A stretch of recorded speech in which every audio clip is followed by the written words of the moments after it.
So you think you know the final battle? 11 with her raw power standing alone against Vecna. But what if the answer isn't just brute force? What if the key to saving Hawkins has been there since the beginning, hiding in plain sight? What if the one person who can defeat Vecna is Will Byers? Because this isn't just a theory, no sir. This will be a narrative roadmap woven into the very fabric of the show, and it will start with a single haunting parallel. Yes guys, because for this video, Will Byers is the key to defeating Vecna.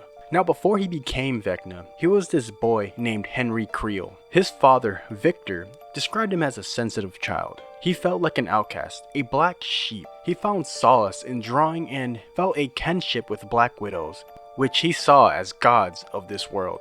Now let's take a look at Will Byers. Joyce Byers, his mother, used the exact same phrase. He's a sensitive kid. Will too is an outcast, struggling to fit as his friends grow up. Just like Henry, Will expresses himself through art. The show even uses the same camera shots to highlight their shared sense of being alone in this world. This isn't just a coincidence. It's a profound connection Vecna recognized immediately.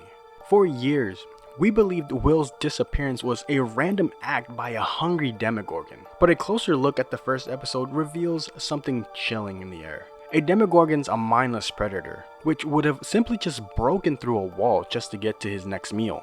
But that thing abducted Will, used telekinesis to unlock his front door.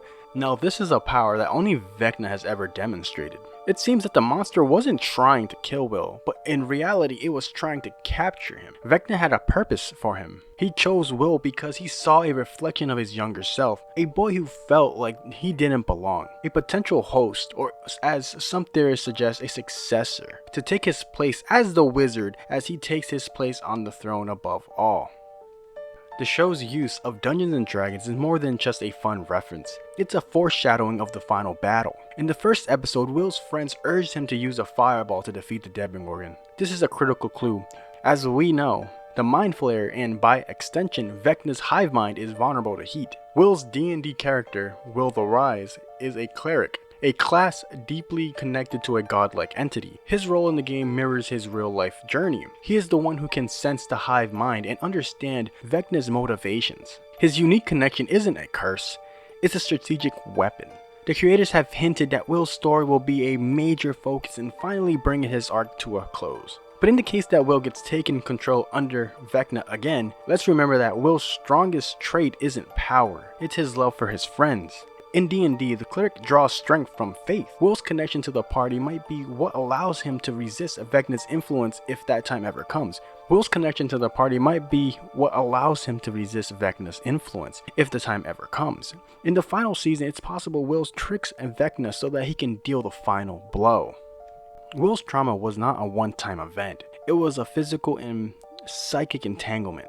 That slug he caught up after being rescued, so it's theorized that it left behind minute particles from the Upside Down, establishing that permanent link. Then in season 2, Vecna used the Mind Flayer to possess Will's body, turning him into a living spy and a part of the hive mind.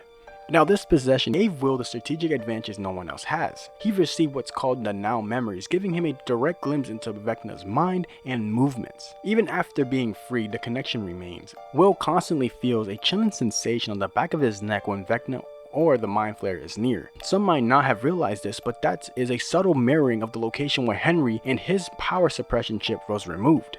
So even though 11's raw power might be the hammer, but Vecna has survived worse. The final fight won't be won by force alone. Will's psychic bond gives him an unparalleled advantage, a way to get inside Vecna's mind and strike him from within. He is the living key to the villain's weaknesses.